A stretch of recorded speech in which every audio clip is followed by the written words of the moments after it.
Hello everyone, welcome to my YouTube channel. आज हम 12th standard के लिए सिलेबस को स्टार्ट करेंगे। कुछ व्यूअर्स की रिक्वेस्ट पे ही हम 12th स्टैंडर्ड के लिए स्टार्ट कर रहे हैं। आप सबको पता ही है कि 11th स्टैंडर्ड के लिए हम कॉम्प्लेक्स नंबर्स जो है वो कॉन्टिन्यूटी में कर रहे थे और अब साथ में ही हम 12th स्टैंडर्ड का भी कॉन्टिन्यूटी में करेंगे। 11th एंड 12th स्टैंडर्ड दोनों पैरेलल ही चलेंगे। और आज हम 12th स्टैंडर्ड में जो इंटीग्रेशन और इंटेग्रल चैप्टर है उसके बारे में स्टडी करेंगे कि इंटेग्रल क्या होता है हमारे पास और इंटीग्रेशन को हम क्यों यूज़ करते हैं। So let's start. आज का हमारा टॉपिक है इंटेग्रल और यू कैन से इंटीग्रेशन। सो दोनों को समझने से पहले आपको पता होना चाहिए कि डेरिवेटिव क्या होता है और डिफरेंट फंक्शन के डिफरेंट डेरिवेटिव्स होते हैं।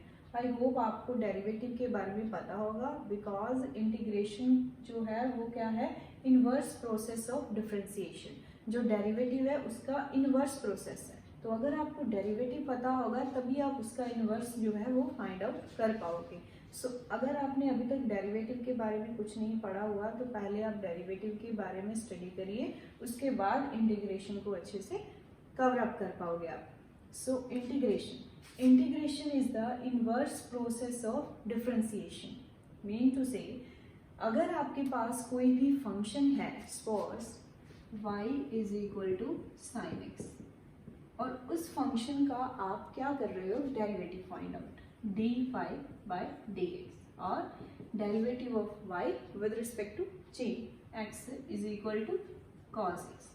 डेरिवेटिव का मीनिंग क्या होता है, you have to find the change with respect to a variable, here is x। So dy by dx is equal to cos x। जो sin x है वो फंक्शन है और sin x का डेरिवेटिव क्या है, cos x। और अगर आपको डेरिवेटिव पता है कि dy by dx is equal to क्या है, cos x, डेरिवेटिव से बैक आपको फंक्शन में जाना हो तो उस प्रोसेस को हम क्या बोलते हैं, इंटीग्रेशन। डेरिवेटिव से फंक्शन की ओर जाना हो तो उसके लिए हम क्या यूज करते हैं, इंटीग्रेशन। और इंटीग्रेशन का ही एक और नाम है, that is the anti derivative. So you can से sin x is the anti derivative of cos x और sin x is the integration of cos x। So integration के लिए हम एक सिंबल यूज करते हैं, दैट इज द इंटेग्रल। जो integral है उसको हम इस वे में डिनोट करते हैं। ये हमारे पास एक सिंबल है for representing the integration of a function. अब हमारे पास क्या है कि जो फंक्शन है वो हमारे पास बाउंडेड भी हो सकता है और अनबाउंडेड भी हो सकता है। उसी बेस पे हमारे पास नेक्स्ट फर्दर टू टाइप्स हैं। The first one is indefinite integral, the second one is definite integral. Integration की एक और डेफिनेशन है विच इज वेरी यूजफुल। वो क्या है कि integration is the process of finding the area of a given curve. Mean to say कोई भी कर्व है जैसे y is equal to sine x ही है, इसके अंदर जो एरिया कवर अप हो रहा है अगर वो फाइंड आउट करना हो तो हम किसकी हेल्प लेते हैं, इंटीग्रेशन की। जो कर्व है, सपोज हमारे पास है y is equal to f of x, कोई भी कर्व है, वो जो कर्व है वो अनबाउंडेड भी हो सकती है और बाउंडेड भी हो सकती है। अगर तो सपोज हमारे पास कोई भी कर्व है, here is any curve y is equal to f of x, ये जो कर्व है वो क्या है, अनबाउंडेड है। मीन टू से यहाँ से हमारे पास ये जो इतना एरिया है ये आपको क्या करना है, फाइंड आउट करना है। ये सो ऑन ऐसे ही आगे आगे चल रहा है। अगर ये एरिया को आप फाइंड आउट करोगे तो हम मीन टू से क्या कर रहे हैं, इसकी फंक्शन की इंटीग्रेशन फाइंड आउट कर रहे हैं। इंटीग्रेशन मीन टू से एरिया। तो इस टाइप के फंक्शन की इंटीग्रेशन फाइंड आउट करने के लिए हम यूज करते हैं indefinite integral. Indefinite mean to say infinite area और you can say unbounded function. तो इसको हम कैसे लिखते हैं, integration of f of x dx। इसका मीनिंग क्या है, इंटीग्रेशन उस कर्व का, उस फंक्शन का with respect to x। Because ये अनबाउंडेड है तो यहाँ पे लिमिट्स जो है वो नहीं होगी। The next one is definite. Definite में क्या करना होता है, जस्ट आपके पास कोई भी कर्व है, कोई भी फंक्शन है, आपको उस कर्व का क्या फाइंड आउट करना है, एरिया। और आपको गिवन है कि इसका स्टार्टिंग पॉइंट ये है और इसका एंडिंग पॉइंट ये है। Say x is equal to a से आप स्टार्ट कर रहे हो और x is equal to b पे जो है वो फिनिश हो रहा है। तो इसके अंदर ये जो कर्व है इतना एरिया कवर अप कर रही है, वो एरिया फाइंड आउट करोगे with the help of integration. Mean to say यहाँ पे जो है एरिया है वो क्या है, बाउंडेड है। तो इसको कैसे लिखोगे, integration from a to b f of x dx। Integration from a to b f of x dx। ये इंटेग्रल का सिंबल है। a is the lower limit and b is the upper limit. f of x वो function है जिसको आप find out कर रहे हो with respect to x। So this is about the integral and integration. One more thing is here which is very important. Integration is the process and integral is a symbol. Integral is a symbol and integration is the process. अगर आप integral find out करते जा रहे हो तो वो integration बनेगा। ये जो सिंबल है वो हमारे पास क्या है, इंटेग्रल है। अभी हम इसको ही थोड़ा सा फर्दर और डिटेल में डिस्कस करते हैं कि जो फंक्शन है उसको हम कैसे फाइंड आउट कर सकते हैं। अगर आपको डेरिवेटिव गिवन है तो डेरिवेटिव की हेल्प से बैक फंक्शन में हम कैसे जाएंगे।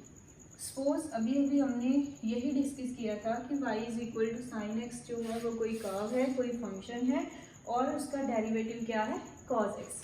ऐसे ही अगर सपोज हमारे पास है y is equal to sine x plus 1, तो जो इसका डेरिवेटिव है dy बाई dx वो क्या होगा, साइन एक्स का डेरिवेटिव cos x और जो 1 है वो क्या है, कांस्टेंट है। कांस्टेंट है तो कांस्टेंट का डेरिवेटिव क्या होता है, 0। तो इसका डेरिवेटिव भी क्या होगा, cos x। अगर ऐसे ही कोई और है सपोज साइन एक्स प्लस 7, इसका डेरिवेटिव क्या होगा, dy by dx is equal to again cos x। जो 7 है वो क्या है, कांस्टेंट है। कांस्टेंट का डेरिवेटिव क्या होता है, 0 with respect to x, with respect to any variable. Same again अगर आपके पास है y is equal to sine x plus 100 से साइन एक्स माइनस 100 कुछ भी, अगर आप इसका डेरिवेटिव फाइंड आउट करोगे तो वो भी क्या आएगा, dy with respect to x is equal to cos x। Again here dy with respect to x is equal to cos x। तो यहाँ से क्या आइडिया लग रहा है कि जो हमारे पास साइन एक्स प्लस 1 है वो क्या है, cos x की जो इंटीग्रेशन है वो क्या होगी, sin x प्लस 1। यहाँ से भी जो cos x है उसकी इंटीग्रेशन क्या होगी, मतलब एंटी डेरिवेटिव क्या होगा, sin x प्लस 7। यहाँ से भी cos x है उसकी इंटीग्रेशन क्या है, sin x plus 100। cos x की इंटीग्रेशन sin x माइनस 100। तो यहाँ से ये एक आइडिया लग रहा है कि जो cos x है उसका जो एंटी डेरिवेटिव है, जो इंटीग्रेशन है वो क्या क्या हो सकता है, sin x प्लस 1 भी हो सकता है, प्लस 7 भी हो सकता है, 100 माइनस 100 कुछ भी, मीन टू से एनी अदर कांस्टेंट। उस कांस्टेंट को ही हम जनरल वे में कंसीडर करते हैं c, sin x plus c। ये कांस्टेंट क्या है, कुछ भी हो सकता है बिकॉज कांस्टेंट का डेरिवेटिव क्या है, वो 0 होता है। So integration of cos x dx is equal to sin x plus c। Here c is any constant which is known as constant of integration, constant of integration, which is a very useful thing, constant of integration। So I hope आपको पता चल रहा है कि ये constant of जो integration है वो कैसे आया है, because sign x plus 1 plus 7 इन सभी का जो डेरिवेटिव है वो क्या आएगा, cos x ही आएगा।